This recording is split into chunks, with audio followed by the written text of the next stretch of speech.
Muchas gracias, buenos días tengan todos ustedes.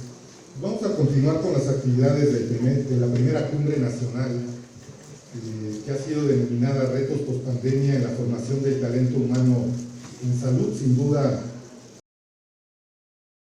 muy interesante, sobre todo en el entorno en el que actualmente nos encontramos.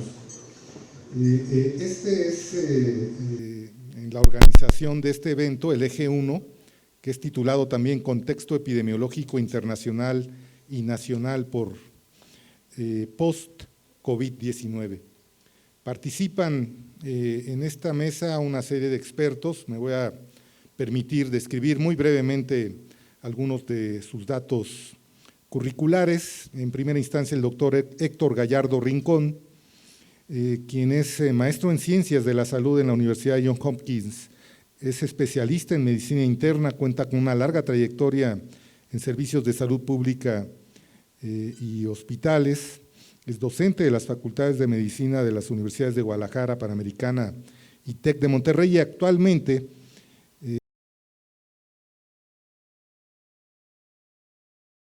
Carlos Slim. Muchas gracias por participar, Héctor. También se encuentra con nosotras la doctora Carol Perelman.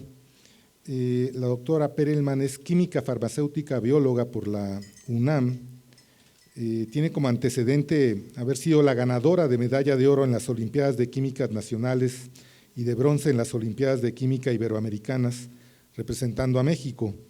Es co-creadora y directora del Jardín Weizmann de Ciencias, primer museo de ciencia completamente al aire libre en México.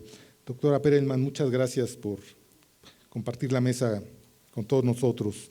También participa el maestro Gustavo Adolfo Merino Juárez, quien es maestro y doctor en políticas públicas. En el Gobierno de México fue subsecretario de Desarrollo Social y Humano, subsecretario de Perspectiva, Planeación y Evaluación y jefe de la Unidad de Planeación y Relaciones Internacionales de la Secretaría de Desarrollo Social. Actualmente es líder de la Unidad de Políticas Públicas del Instituto para la Investigación de la Obesidad del Tecnológico de Monterrey. Muchas gracias por participar.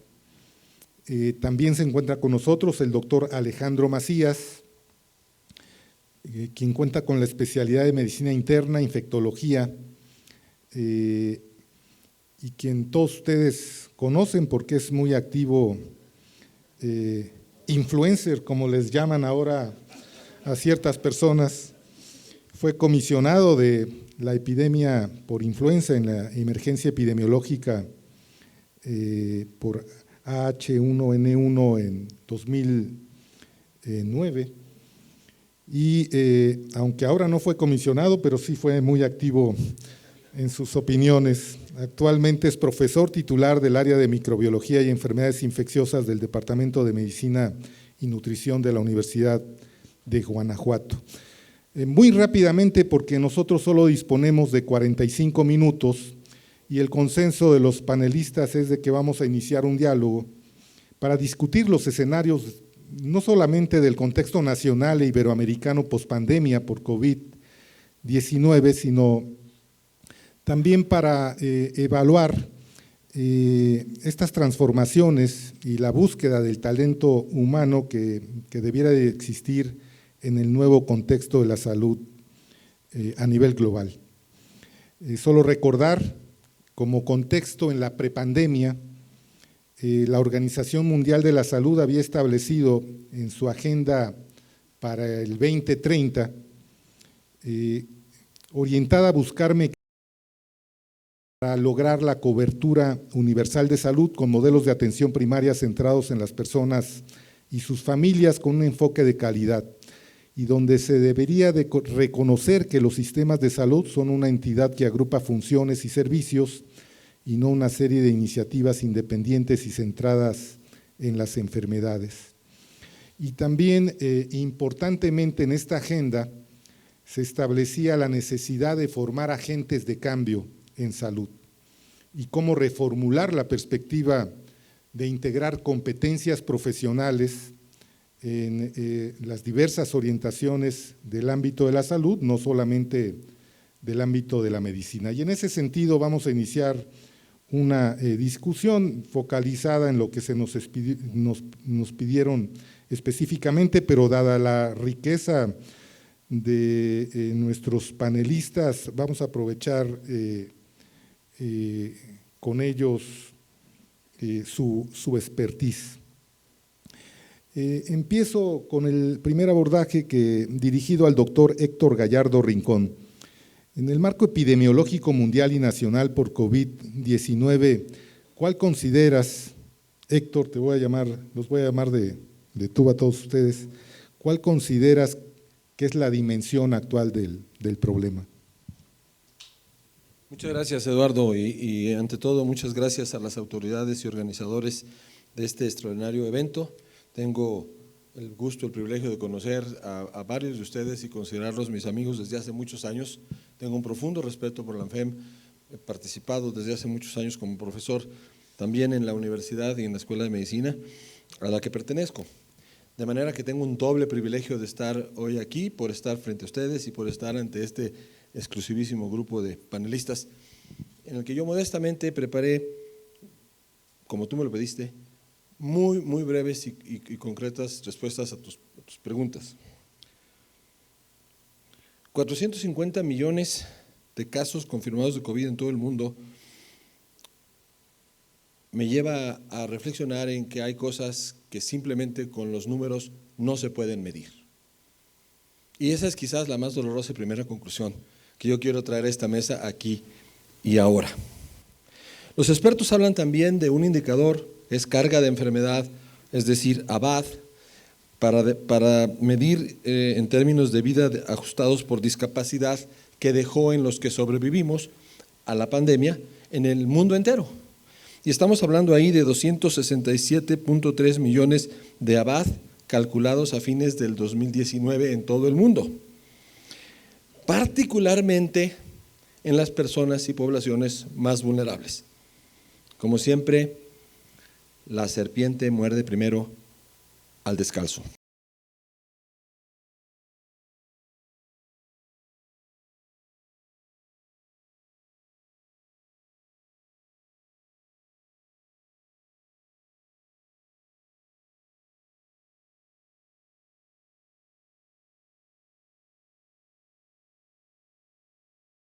Dolorosísimo, que son la esperanza de vida perdida por COVID en el mundo y en México.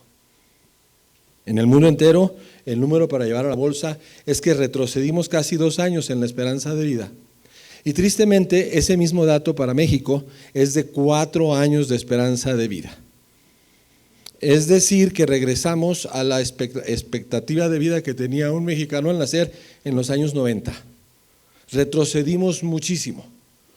Y eso es un indicador doloroso al que en conjunto sociedad, universidades, facultades, escuelas de medicina tenemos que tratar de enfrentar intensamente. Como ya decía, los impactos directos más los indirectos nos hacen señalar que esto no es, como todos lo hemos llamado, solo una pandemia, sino es en realidad lo que los sociólogos y los especialistas en el tema hemos llamado sindemia. Quizás la sindemia más grave y más dolorosa de los últimos 100 años que haya vivido la humanidad entera, pero que hizo una gran crisis en México. Me explico, por decir un número. El número total de muertes por infarto al miocardio del 19 al 20 en México se duplicó. Y esto no es porque había más infartos solamente, sino porque los pacientes infartados no tenían acceso a los servicios de salud habituales, ni públicos ni privados. Entonces la sindemia reconoce el impacto doble de haber sufrido COVID y de no haber tenido acceso ni al tratamiento de cáncer, ni al tratamiento del diabético descompensado, ni al tratamiento del infartado y otras enfermedades que no podían postergar su atención urgente. Y esa palabra de sindemia pues nos deja mucho que reflexionar en este foro. México estuvo entre los 5 países del mundo con más exceso de mortalidad. Muertes totales debido a COVID acumuladas en el que va de la pandemia, en primer lugar por el tamaño de su país, no lo estoy diciendo en tasa. Estados Unidos, Brasil, India, los 3 primeros, México el cuarto y Rusia el quinto. Y estos datos nos pueden llevar a mencionar dos aspectos en el horizonte inmediato que frecuentemente olvidamos. Ya no es lo que pasó y lo que dejó, sino lo que tenemos que enfrentar. Ya lo dijeron hace un momento y celebro mucho lo agudo de la percepción de la gran pandemia de post-COVID o COVID largo que estamos teniendo que enfrentar. Probablemente 65 millones de personas estén actualmente en el mundo, el 10% según si fue hospitalizado o no, si fue grave o no, del 10 hasta el 40% de las personas que tuvieron COVID, y esto varía con la variante por la cual se enfermaron y el estado vacunal que tuvieron, pero el 10% al 40% de las personas que tuvieron COVID tendrían una nueva enfermedad que no conocíamos y estamos aprendiendo a reconocer, que es el COVID largo. Y ahí hay un desafío enorme, de nuevo, para las universidades, las escuelas y para la investigación biomédica. Y por último, pero no menos importante, quiero referirme a los aspectos del gran impacto emocional y en salud mental que esta pandemia ha dejado entre todos los habitantes de este planeta y por supuesto también entre los mexicanos. La crisis tan severa de estrés, de ansiedad, de depresión y todas sus manifestaciones de estas alteraciones de la salud mental deben de ser una prioridad de la atención en las políticas de salud pública actuales de nuestro país y de todo el mundo, y debemos atenderlo de cara y de la mano de los que más saben, los formadores de recursos humanos en salud. Por el privilegio de su atención, muchas gracias. 6 minutos, me dijiste. Muchas gracias, doctor Gallardo, por tu puntual pero muy rica exposición, y estableces prácticamente un escenario de guerra que vivimos no solamente en el contexto de México, sino a nivel global. Ya estaremos discutiendo algunas de estas reflexiones. A continuación le voy a pedir a la doctora Perelman que haga referencia a las condiciones mundiales de salud actual y desde su perspectiva, ¿cuál sería la nueva agenda para la transformación del personal en salud? Gracias, doctor. Bueno, primero agradecer obviamente a la Asociación Mexicana de Facultades y Escuelas de Medicina por la invitación a ser parte de esta primera cumbre. Me siento sumamente honrada por compartir el panel con el doctor Eduardo, con el doctor Héctor, con el maestro Gustavo y por supuesto con Alejandro Macías, con quien colaboré en algunas iniciativas durante la pandemia. Buena tarde a todos y todas quienes trabajan por la salud, por conservar el silencio del cuerpo, como lo decía el médico francés René Lariche. Y el contexto actual, retomando lo que decía el doctor, involucra un escenario muy complejo, con un sistema de salud mermado, un personal de salud cansado y algunos también desahuciados, con el sentimiento de que lo dieron todo durante la pandemia, incluso la vida misma, siendo México el país con mayor número de personal de salud fallecido y sin embargo muchas veces no valorado o reconocido. Pero además, con una nueva enfermedad, COVID-19 para los libros de texto, con aproximadamente, como mencionaba, 10% de los recuperados sufriendo de signos y síntomas que persisten o fluctúan, las secuelas long COVID. Con una población fatigada, viviendo una evidente pandemia también de salud mental, una sindemia, pero también que reconoce el valor de la ciencia y de los trabajadores de la salud. Y esto es muy importante. Siendo divulgadora de la ciencia, en un estudio en el que participé en 2021, encontramos que a raíz de la pandemia, 72% de los jóvenes mexicanos habían mejorado su percepción sobre los científicos y sobre los trabajadores de la salud. Y 28% de quienes decidieron cambiar el rumbo de sus planes de estudio a consecuencia de la pandemia, decidieron estudiar una carrera en el área de salud. Y eso lo vemos también en estadísticas de la NUYES.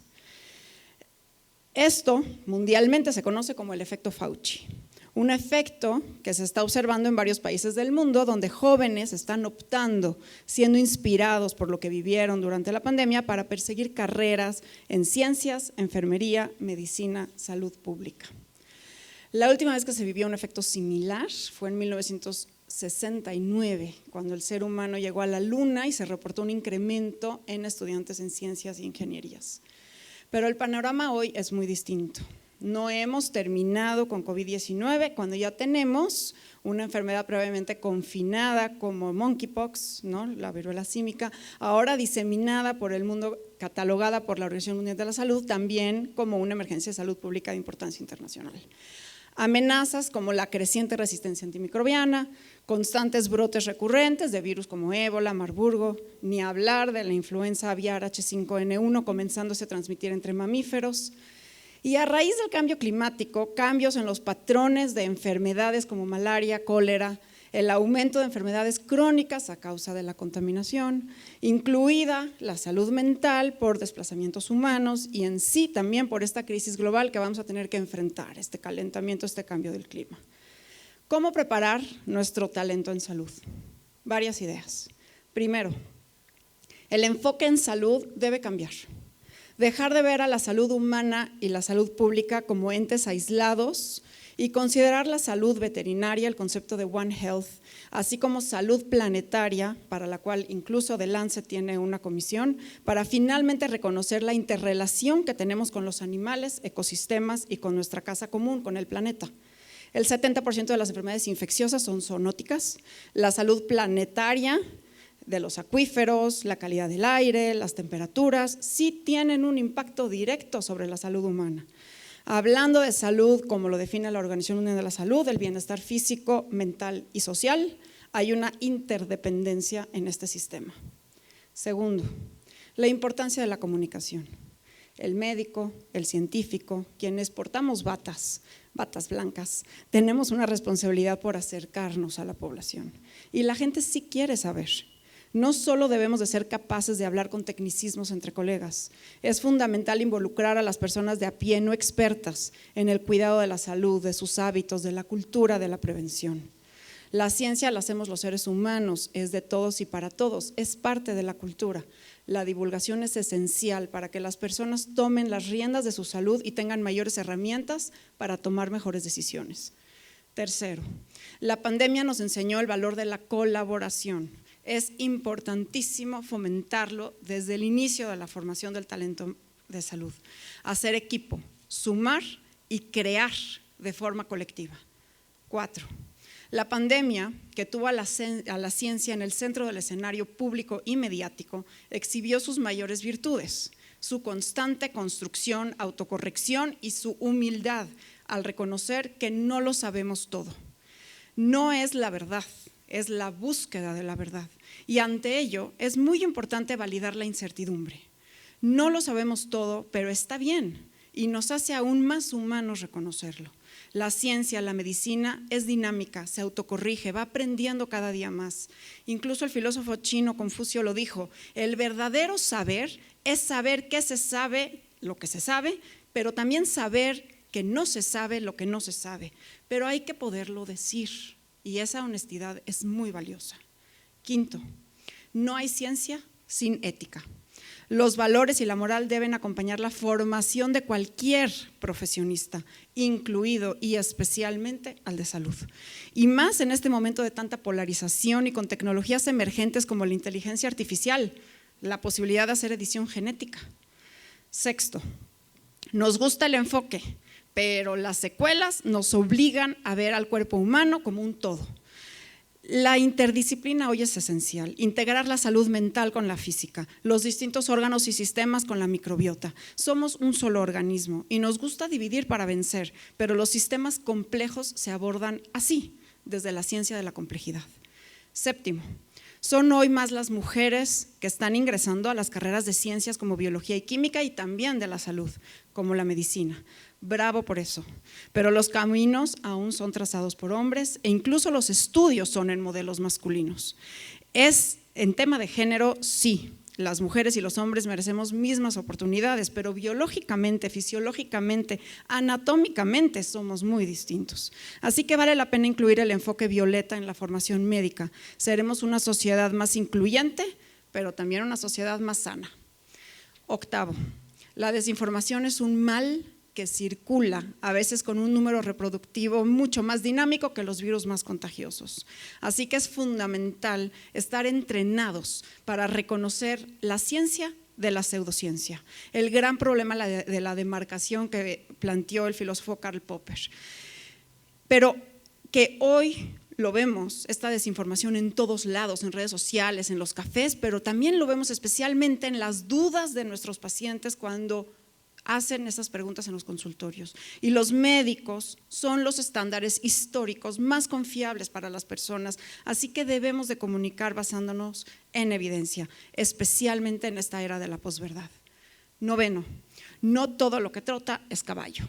Y con 300 millones de personas viviendo con alguna de las más de 6,000 enfermedades raras descritas, sin duda a veces hay que pensar en cebras, en las enfermedades raras. 10 y último, debemos de enfocarnos siempre en la preparación. Los desastres no son naturales, los fenómenos son naturales. El terremoto en Turquía y Siria con más de 47,000 muertos hubiera no sido un desastre si las estructuras de los edificios hubieran estado mejor construidas. Así lo mismo en la salud humana, y lo dijo el epidemiólogo Larry Brilliant, quien promovió la vacunación para erradicar la viruela humana. Dijo: las epidemias son inevitables, pero las pandemias son opcionales. Así que a aprender de los errores, a prepararnos mejor, desde la protección personal, la prevención con programas como los de vacunación y la construcción de sistemas de salud robustos, porque con el aumento de las expectativas de vida, como ya lo vimos, la densidad y demografía mundial, la disparidad socioeconómica y el cambio climático, los retos solo van a ir en aumento y en frecuencia. Y sin duda COVID-19 nos agarró sumamente desprevenidos. Así que a prepararnos mejor, a formar personal de salud resiliente, flexible, incluyente, con capacidad para adaptarse, en continuo aprendizaje, con mente científica, colaborativo, con un enfoque global e integral, con conciencia prosocial y que reconozca sus limitaciones. Un profesional de salud ético, un ser humano capaz de devolverle al cuerpo ese silencio. Muchas gracias.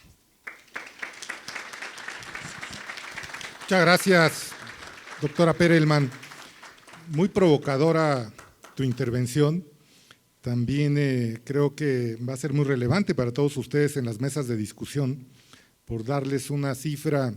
En la Escuela de Medicina de la Universidad de Harvard, cerca de la mitad de las unidades didácticas de la formación de los médicos están orientadas a la salud pública, y nosotros, gran parte del mensaje, que es muy amplio, pero muy sustantivo, también es esta necesidad de reorientar la formación curativa a otra que no es preventiva, sino más orientada a un ámbito poblacional de la salud pública. Muy bien, continuamos con el programa y le voy a pedir al maestro Gustavo Adolfo Merino que nos describa la situación actual de las enfermedades crónicas no transmisibles. Y desde tu perspectiva, Gustavo, el enorme reto de formar agentes de cambio en salud. Gracias. Muchas gracias, buenos días a todos y gracias a la ANFEM por invitarme a este evento. Pues sí, respondiendo al tema que Eduardo me puso, ¿no? Las enfermedades crónicas no transmisibles, junto con los accidentes y lesiones, pues ya sabemos que ya son las principales causas de muerte en México, y esto es reflejo de las transiciones epidemiológica y demográfica, y también de avances en el desarrollo que han permitido que ya no sean las infecciosas las principales, pero exigen una respuesta distinta a nuestro sistema de salud y mejor planeación estratégica. Y también requieren actores de cambio y un mejor entendimiento de los determinantes sociales de la salud. La pandemia, pues ya hablaron Héctor, Carlos un poco, mostró claramente la realidad que enfrenta nuestro sistema de salud y en el que la población enferma es la más vulnerable. Y bueno, pues la población con enfermedades crónicas no transmisibles fue la más vulnerable durante la pandemia y se vio particularmente afectada por las interrupciones que hubo en el sistema de salud, algunas debido a la pandemia, por ejemplo la reconversión de centros de salud en centros COVID, pero otras que venían de antes, los cambios, por ejemplo la eliminación del Seguro Popular, la creación del INSABI, etcétera, que afectaron, redujeron mucho las consultas y pues afectaron la detección y diagnóstico oportuno de enfermedades crónicas y el inicio de los tratamientos adecuados. Por otro lado, los efectos de la pandemia, ¿no?, y ejemplificados con el COVID largo, que ya también la doctora Pérez me mencionó, reflejan la necesidad de contar con sistemas de salud capaces de enfrentar los problemas emergentes de múltiple sintomatología que afectan tanto a personas jóvenes aparentemente sanas como a personas con enfermedades previas, con costos físicos, emocionales, sociales y financieros importantes y potencialmente a muy largo plazo. Y bueno, no puedo dejar hablar un poco de obesidad viniendo del Instituto de Investigación de Obesidad del TEC. Hay que considerar también la obesidad como un factor de riesgo clave. Y bueno, ya sabemos que México presenta una de las mayores tasas de obesidad en el mundo, y de hecho la prevalencia de sobrepeso y obesidad ha venido aumentando y sigue aumentando. Ahora ya es 3/4 partes de la población está en esta condición. Y por ejemplo, según el Institute for Health Metrics and Evaluation de la Universidad de Washington, pues la obesidad está empatada en primer lugar con la glucosa alta en ayunas como el factor de riesgo que causa más muerte y discapacidad combinadas a nivel global. Y el mismo instituto encuentra que, por ejemplo, en México podemos atribuir a la obesidad el 42% de los casos de enfermedad renal crónica, 55% de los casos de hipertensión arterial, 65% de los casos de diabetes, ¿no? Bueno, pero además de eso, pues tenemos que tomar en cuenta la transición demográfica. La edad mediana de los mexicanos en el 2000 fue de 22 años, ahora es de 29 años y para el 2050 será de 39. Mientras que actualmente el 12% de la población tiene 60 años o más, pues para el 2050 ya será el 21.5% según CONAPO. Ahora, ya sabemos que otros países iniciaron su transición demográfica antes que nosotros, pero el proceso de envejecimiento de población en México es particularmente rápido y tiene implicaciones muy fuertes. Por ejemplo, Francia tardó más de 100 años en que la población adulta mayor pasara del 6% del total al 15%, más de 100 años. En México va a ser menos de 30 años, digo, para que lo dimensione. Pero todavía no llegamos ahí al grado de población en edad avanzada que tiene Francia, pero pues vamos rápido. Ahora, tenemos que considerar que las personas están llegando en edades avanzadas en peor estado de salud. Por ejemplo, en 2018, el 55% de los adultos mayores en México tenían multimorbilidad, un aumento del 12% respecto a lo que se había visto en el 2010. Y bueno, estamos enfrentando este cambio demográfico en un marco de altos niveles de pobreza, gran desigualdad y acceso limitado a los servicios de salud. De hecho, Coneval nos muestra cómo incluso ha habido un gran avance en reducir la carencia en acceso a servicios de salud, pasó del 38% al 16% entre 2008 y 2018, pero para el 2020 ya había subido otra vez esta carencia al 28%. Y bueno, pues el reto de las enfermedades crónicas no transmisibles obliga a reconsiderar la estructura, funcionamiento, fondeo y organización del sistema de salud, pero también a lo que nos trae aquí, a pensar un poco en la formación y organización en materia para los que trabajan en la salud. Implica reflexionar sobre las competencias, actitudes, habilidades diferentes que necesitan las y los trabajadores de la salud para prevenir y atender el desafío. Requerimos profesionales que puedan ver más allá de los aspectos técnicos, de realizar diagnósticos, de implementar tratamientos adecuados. Eso es indispensable, pero no es suficiente. Necesitamos personas que logren dimensionar el problema, identificar sus causas y contribuir a transformar la estructura de la sociedad y del propio comportamiento de las personas para conducir a una vida saludable, además de obviamente asegurar que quien tenga una enfermedad tenga el tratamiento adecuado en su momento. Es importante que la formación de los profesionales de la salud se vea reforzada con conocimientos de nutrición, de desarrollo social, y si me perdonan, yo como economista experto en políticas públicas, de economía y de políticas públicas, para entender la vida y los obstáculos que enfrentan los pacientes y no solo ver los padecimientos, y para poder entablar un diálogo con los tomadores de decisión para ir avanzando en este sentido.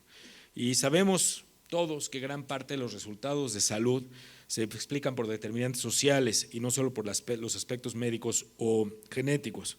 Es decir, el entorno en que viven, nacen, viven, trabajan, se relacionan las personas, el acceso a una alimentación adecuada y balanceada, posibilidad de tener una vida activa y libre de violencia, todo eso es bien importante en los estados en salud. Y bueno, entonces, por el lado médico, pues sí, requerimos más internistas, endocrinólogos, más geriatras, a lo mejor reduciendo el énfasis en algunas especialidades que ya van a dejar de ser tan importantes dado la transición demográfica, pero tenemos también que romper algunos paradigmas y usar mejor la tecnología, ¿no? Tenemos que pensar en generar los perfiles técnicos altamente entrenados en diagnóstico y tratamiento de enfermedades crónicas, con un vínculo claramente establecido para derivar hacia profesionales especializados cuando sea necesario. Esto implica, por ejemplo, la delegación de tareas muy especializadas a perfiles técnicos, y esto ha sido mostrado como ser una manera eficiente para satisfacer las necesidades de salud de manera rápida y eficiente, tanto en países de altos como bajos ingresos. Una atención de calidad a la población implica que estos técnicos especializados tengan la posibilidad de comunicarse inmediatamente con los especialistas, cuya distribución en el país pues, es insuficiente e inadecuada, ya lo sabemos. Una manera de solventar esto es con telemedicina para los pacientes y teleconsejería para los técnicos mencionados. Pero, de todas maneras, pues, algunos pacientes evidentemente van a tener que ser evaluados presencialmente por especialistas, y pues sabemos que tenemos los llamados desiertos de especialistas, es decir, lugares donde no hay, y pues tenemos que generar los mecanismos y los incentivos adecuados para que los haya. Y bueno, en este replanteamiento del paradigma de distribución de tareas, el personal de salud, también debemos considerar al personal de enfermería con un rol más importante que el que ha tenido en el manejo de enfermedades crónicas. Bueno, las enfermedades crónicas no transmisibles, sabemos, tienen múltiples causas y requieren un abordaje holístico y el desarrollo de competencias. Por eso debe integrarse en la formación una perspectiva de colaboración en equipos que incluyan médicos, enfermeros y otros profesionales, así como una perspectiva de control y reducción de riesgos con un enfoque en las áreas fuera de los hospitales. En cuanto a las competencias nacionales para que el personal de salud aborde efectivamente las enfermedades crónicas no transmisibles, requerimos también cambios en el comportamiento, por ejemplo, en la dieta y apego al tratamiento, pero los profesionales de salud tienen que ser un factor en lograr esto. Y bueno, sabemos que modificar los hábitos es difícil, por eso los agentes de cambio tienen que contar con habilidades socioemocionales y de consejería para generar una correspondencia con las personas que viven con enfermedades crónicas no transmisibles, y eso se tiene que aprender también desde la formación. Y tal vez representa otro cambio de paradigma en que las personas que viven con enfermedades crónicas no transmisibles también se vuelven expertas en su condición y tienen voz y voto. Y sin olvidar que pues, ese voz y voto también se encuentra acotado por los determinantes sociales, por las condiciones que enfrenta la persona y demás. Y bueno, para terminar, pues hay que reconocer también que el personal de salud también muchos de ellos pueden vivir con enfermedades crónicas no transmisibles y pueden tener sus propios miedos y enfrentan estigmas sobre ciertas enfermedades de salud mental, de diabetes, las que ustedes quieran, y pues mayor comunicación y socialización de las causas y posibilidades de tratamiento es necesaria. Las enfermedades crónicas no transmisibles son un problema de todos en realidad. Muchas gracias.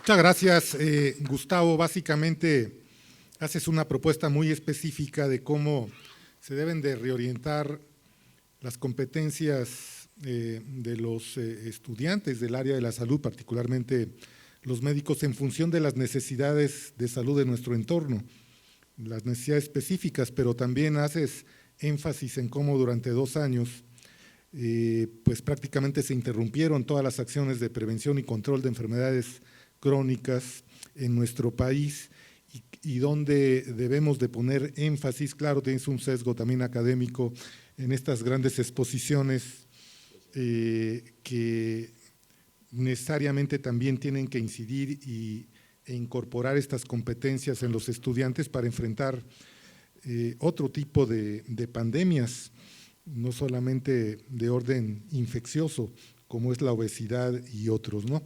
Pero pues para finalizar, y lástima porque han sido muy relevantes todas las exposiciones, le voy a dar la palabra a Alejandro Macías para que nos describa desde su perspectiva cuáles son los nuevos retos en materia de salud y si es necesaria, aunque ya hay un enorme consenso, reorientar la formación médica.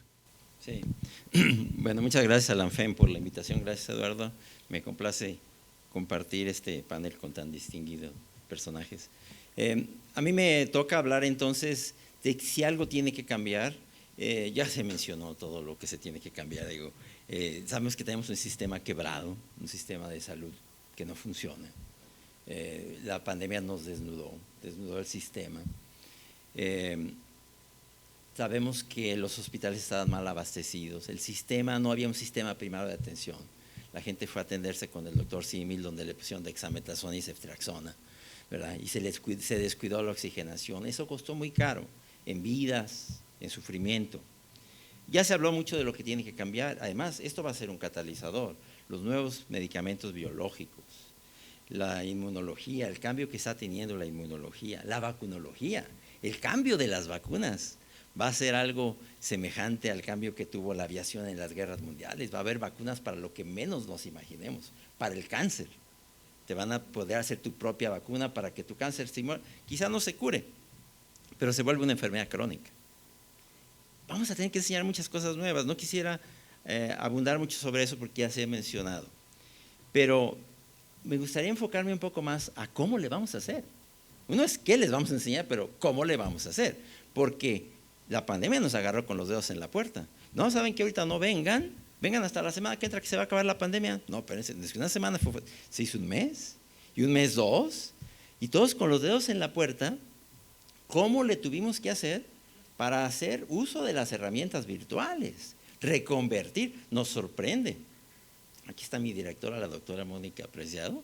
A mí realmente el cambio que hubo en la facultad o en el departamento donde trabajo, que de la noche a la mañana ya estábamos dando clases virtuales sin haber tenido realmente una preparación que debíamos haber tenido, Mónica, ¿verdad? Porque la verdad es que no lo digo solo por la escuela o las universidades donde trabajamos. A veces hemos convertido las universidades en monumentos al tedio, donde viene un alumno a las 7 de la mañana a escuchar 1 hora de un rollo mareador que perfectamente podía escuchar en YouTube. Para eso no es la presencia. Entonces, el primer punto, ¿cómo le vamos a hacer? La presencia es para discutir, para hacer prácticas en el laboratorio, para hacer grupos, para expresarnos. Nuestros alumnos no tienen liderazgo. A veces no saben hablar. Los sacamos de médicos, de doctores, no saben hablar. No saben relacionarse con los pacientes, no saben matemáticas. Y Fernando Sabater dice, cualquier licenciatura es matemáticas, lenguaje y todo lo demás. Nos hemos olvidado de eso. Entonces, los necesitamos presentes para discutir, para hacer paneles, para hacer prácticas de laboratorio. Nuestros laboratorios a veces los tenemos abandonados. Y a veces la excusa es que cuesta mucho tener un examen o un laboratorio funcionando, y en lugar de hablarles del glóbulo blanco y del leucocito, les hablamos de leucemias y linfomas cuando no han visto un solo paciente en su vida. Entonces, tenemos que volver, a veces el progreso es volver hacia atrás, a lo que siempre supimos, laboratorios fuertes, grupos de discusión, presencia para algo. Lo demás, además, nuestros jóvenes ahora ya no tienen el mismo espectro de atención que teníamos nosotros. Ahora 1 hora ya no te la aguantan, ¿verdad? Por más ameno que seas, a los 15 minutos ya se están tirando a patadas, ¿verdad? Ellos ya no tienen ese rango de atención porque tienen otra manera de pensar. En lugar de que vengas a escuchar un rollo, pues vete a verlo en el internet y aquí vas a venir a otra cosa. Yo creo que eso sí es claro. Tenemos que hacer uso de las herramientas virtuales. Muchos de nosotros, pues no tenemos a lo mejor mucha influencia en las redes, pero sí ponemos algo ahí. Porque les digo, ¿por qué no eso lo dices en la red? No, es que yo no tengo seguidores, ¿verdad? Y entonces, si no tienes seguidores, ¿por qué pusiste en la mañana que desayunaste chilaquiles? ¿Verdad?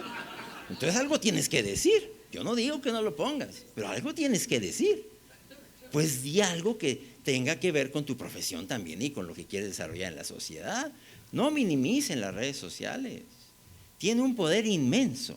A veces decimos, no, es que yo pongo un video y no lo ven más que 100. Pues sí, vas y le das casi a 5 y 6 y no dices nada, ¿verdad? 100 son muchos, ¿verdad? Entonces hay que hacer videos, hay que hacer nuestros programas, hay que hacer uso de esas herramientas virtuales que la pandemia nos obligó a reconvertir, que la pandemia nos obligó a aprender un poco como se aprende a nadar por el método de inmersión total. Ahora, también, ¿qué les estamos enseñando y cómo están aprendiendo?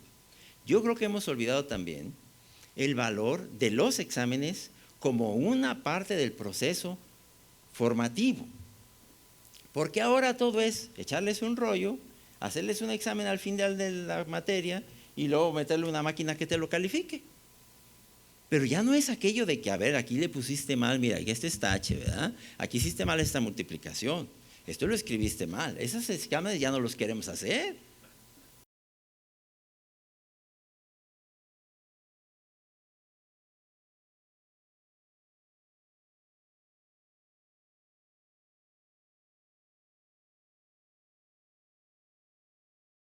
Eso es otra cosa, ahí se necesita otro compromiso. Entonces, sí tenemos que retomar valores, valores que nos parecen superados, para que los alumnos tengan ese liderazgo, que tengan esa cercanía con los maestros, que retomemos los valores de la medicina tradicional, de la enseñanza tradicional, pero además que agreguemos los nuevos valores de la enseñanza virtual.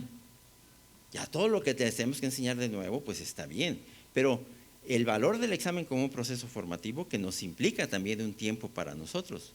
En mi último minuto y medio voy a hablar de que todos los alumnos quieren pasar el examen de la residencia, ¿verdad? Ya sabemos que ese no es nuestro objetivo. Y decimos, no, es que tu escuela es muy buena porque todos pasan el examen de la residencia. 70%, no, esta tiene nomás 30%, esa escuela es mala. Pero eso no señala que la escuela sea buena o sea mala. Ese es el alumno, ¿es bueno o es malo? Yo digo, en nuestra escuela, nos solicitan entrar a la escuela 10 y rechazamos 9, nos quedamos con 1, ni modo que no pase exámenes, ¿verdad? Y luego decimos que la escuela es muy buena porque pasan exámenes. No, espérate tantito. La escuela es buena porque tus maestros tienen calificaciones, tienen pertenencia a esto, aquello, tienen seguimiento de tus egresados, qué sé yo. Por eso es buena tu escuela. No porque los alumnos pasen exámenes. Pero el examen tiene un valor. Ahora, hay que decir que si vamos a ver el aprendizaje basado en evidencias, ahora que queremos hablar de medicina basada en evidencias, el aprendizaje basado en evidencias, el mejor es el que se aprende en exámenes. Quitémosles eso de estar leyendo. Y si alguien llega y hay una enfermedad nueva, vamos a agregarla al programa. Si cuando agregas algo, quita otra cosa, porque tenemos programas absolutamente hipertrofiados, ¿verdad? No, y ahora el cardiólogo quiere que le pongan ya las taquicardias helicoidales, pues a ver, métele otra hora de taquicardias helicoidales. Y todo lo demás, no, vamos adelgazando nuestros programas para que tengan tiempos de receso, para que piensen, para que platiquen, ¿verdad? Para que los podamos examinar. En fin, yo tampoco quiero decir que soy el experto en todo esto, que le voy a vender chiles a Herdes, que son ustedes los expertos. Pero yo sí creo que algo aquí se rompió y que la pandemia nos tiene que enseñar cosas que tenemos que cambiar y que todos sabemos que eso, algunas de las cosas que dije y otras más que ustedes saben mejor que yo, tenemos que cambiarlas. Y a veces no las cambiamos simple y sencillamente por inercia. Entonces, mi último mensaje es, hay que romper esa inercia, hay que perder el miedo y hay que enfrentar ese cambio al que nos obligó la pandemia. Muchas gracias. Muchas gracias, Alejandro. Incide en esta necesidad de modificar el modelo educativo. Todos ustedes desde hace muchos años incorporaron el modelo por competencias, pero no vemos en los insumos didácticos que se traduzca, sino simplemente solo se incorporaron esos objetivos, pero no hay estudios de caso, no hay una enseñanza tutorial como muchos la tuvimos. En fin, pues creo que la mesa ha sido muy rica. Pues pretendíamos hacer una discusión amplia, pero creo que cada presentación fue excelente. Y solo les pido a mis panelistas en una o dos frases que resuman lo que fue su experiencia en esta mesa. Los cuatro fueron también muy provocadores, creo que eso también entusiasma a ustedes para reformular y lograr los objetivos que se proponen en esta reunión. Y pues empezamos. ¿Cuál es tu, en una o dos frases, muy brevemente? Yo creo que la pandemia nos puso en un punto de gran catálisis y lo peor que nos puede pasar ahora es no aprender de lo sucedido y no seguir con esa gran fuerza y esa gran energía transformándonos en el sistema de salud y en los sistemas educativos para la salud. Esa es para mí la perspectiva más importante de lo aprendido en estos 3 años. Sí, por favor. Bueno, mi mensaje es el que di al final. Hay que perder el miedo al cambio. Sabemos que muchas cosas tenemos que cambiarlas. Quitemos de nuestras universidades el monumento al tedio en lo que hemos hecho muchas de las cosas. Perdámosles el miedo y orientémonos a sacar mejores estudiantes con más liderazgo, con más capacidad de comunicación y mejores capacidades para enfrentar la enfermedad y la salud. Creo que como científicos, una de nuestras obligaciones y virtudes, pero a lo que estamos entrenados es a repensar todo, y creo que es momento de repensar esta inercia que traemos para repensar un mejor futuro para nuestra salud en México, individual, en el país y global también. Gracias. Y citando aquí al doctor Macías, la pandemia nos desnudó, y eso implica cambiar paradigmas en la formación de especialistas en la salud y paradigmas también en la práctica de estos especialistas en el campo, tomando en cuenta que pues, los resultados de salud dependen mucho de lo que pasa fuera de los centros de salud, y hay que aprovechar también la tecnología. Gracias. Pues muchas gracias a todos ustedes por su atención. Yo con un comercial. Desde el Instituto Nacional de Salud Pública, lo que estamos implementando también, y con muchos de ustedes ya discutiendo e incorporando en la práctica la posibilidad de brindar diplomas duales, a la par de estudiar medicina, enfermería u otras áreas de la salud, también que algún grupo selecto de estudiantes obtenga su diploma de maestros en salud pública, de maestros en ciencias o incluso un doctorado. Creo que ahí también es algo que a nivel global se está implementando grandemente. Pues nuevamente muchas gracias a todos ustedes, particularmente a los panelistas.